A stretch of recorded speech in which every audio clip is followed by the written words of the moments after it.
guys, this is Charlie from Charlie's Awesome World of Adventures, and today I'm going to give you my review on Borderlands.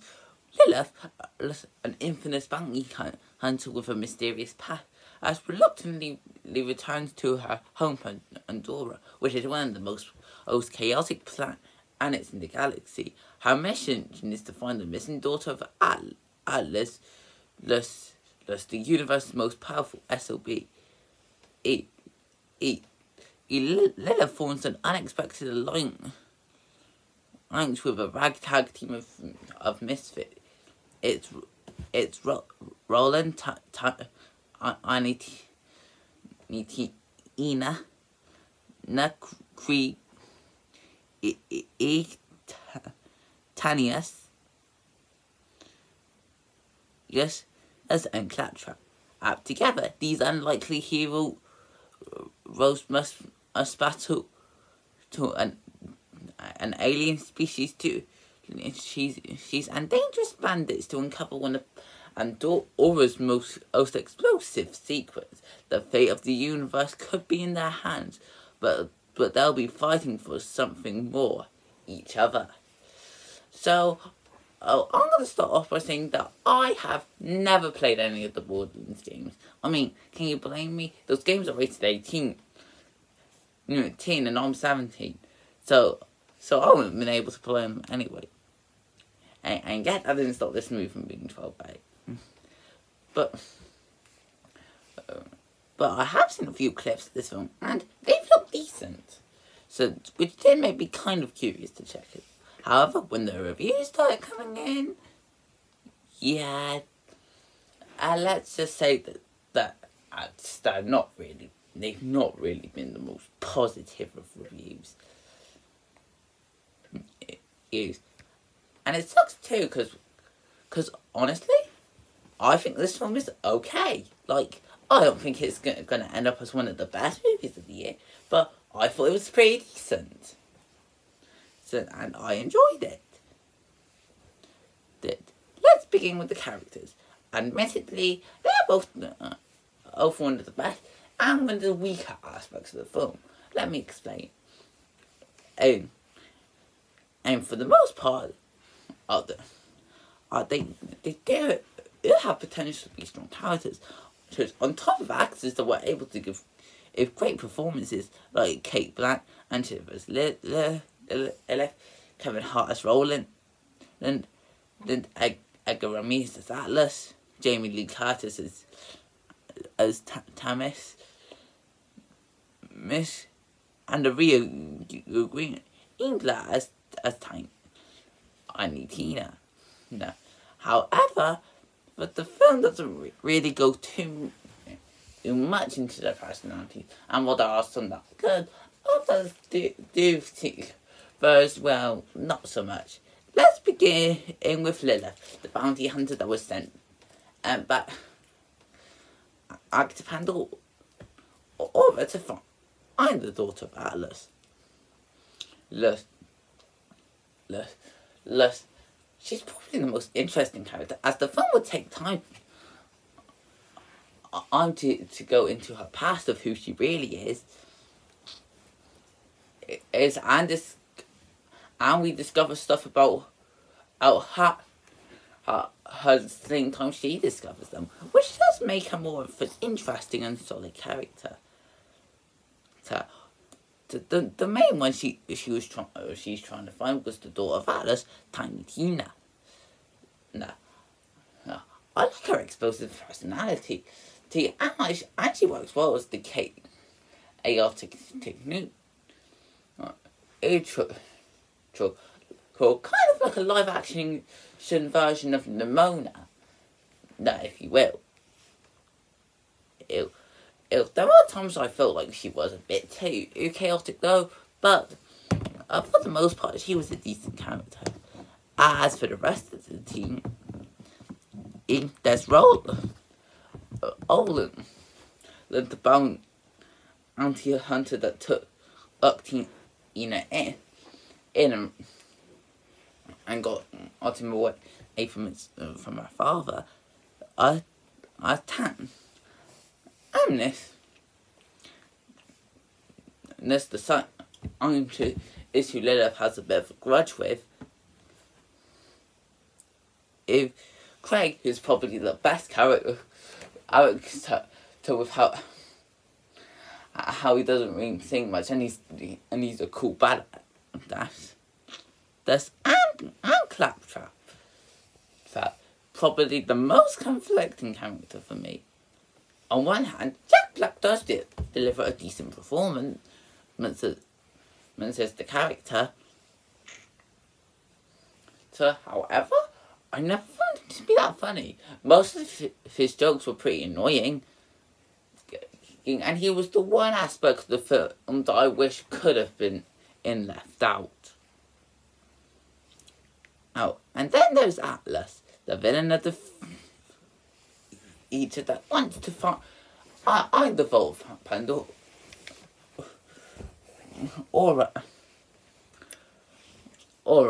but I need Tina to do it as she's the key. Yeah, that's all there is to him. Him don't expect at the most complex antagonist. Next there's the story. And on the film itself, I will say that it's pretty solid.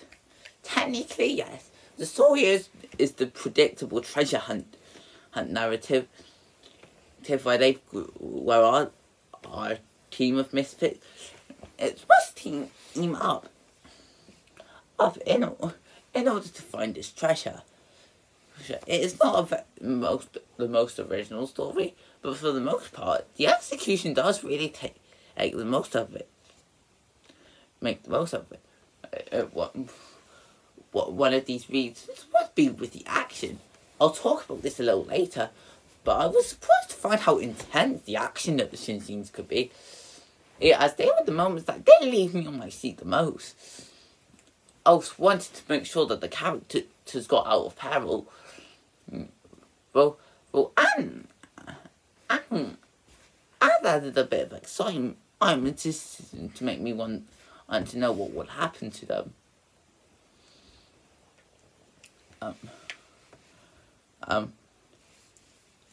On top of that while I did say that the humour from Claptrap was pretty weak, even one of the weaker parts of the film, I won't deny that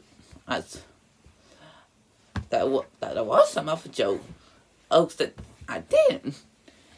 It made me chuckle. Not one of the most funniest movies of the year, but there were some decent gags to at least make it quite entertaining.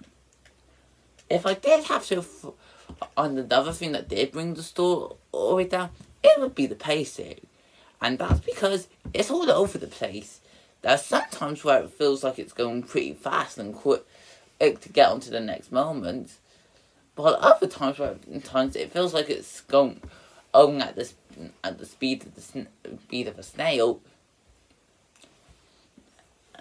I'll try to over-explain these things. Seriously, this is one of the few films that feels both longer and shorter than what it actually is. It's not easy for a film to feel both things at once. But I will confess that if I had to pinpoint to the best part of Borderlands, it would have to be the visuals. I've never played the games, but they managed to take the designs of the game aimed to life in the best way possible. This is mainly shown with the environment. The main planet of Pandora, or it might seem like a wasteland, but it's actually used its advantage, as it's like this Mad Max themed planet.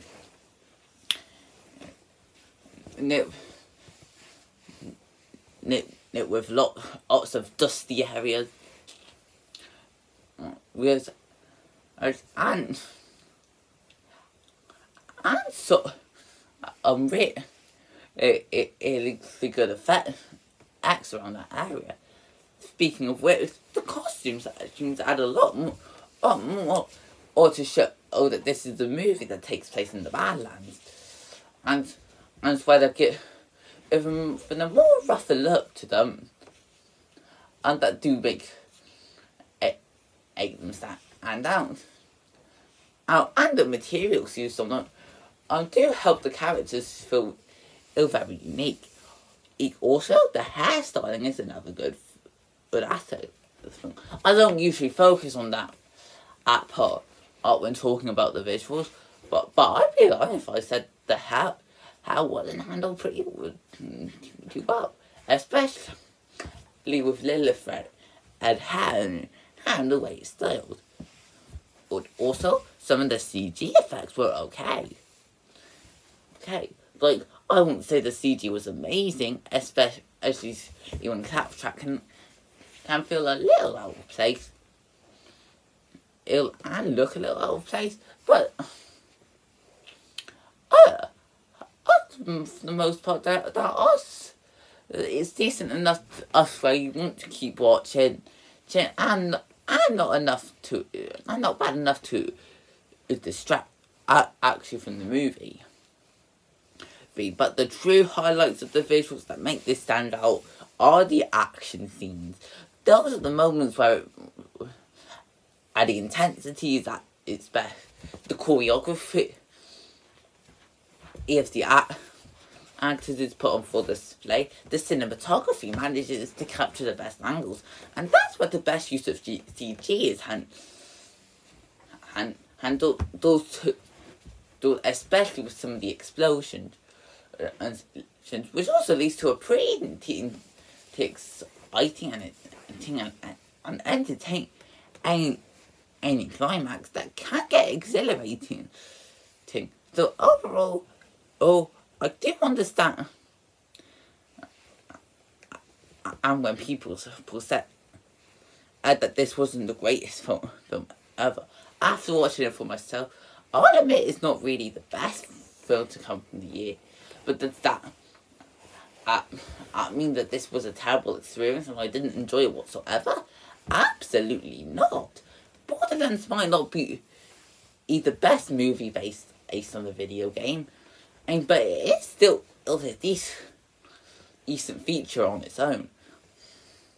I do agree that it might not have the greatest story, and Claptrap can be a bit annoying, on top of some pretty weak pacing, but it does make up for it with a solid cast of characters, great action, strong visuals, also, and actors that were able to give an entertaining performance.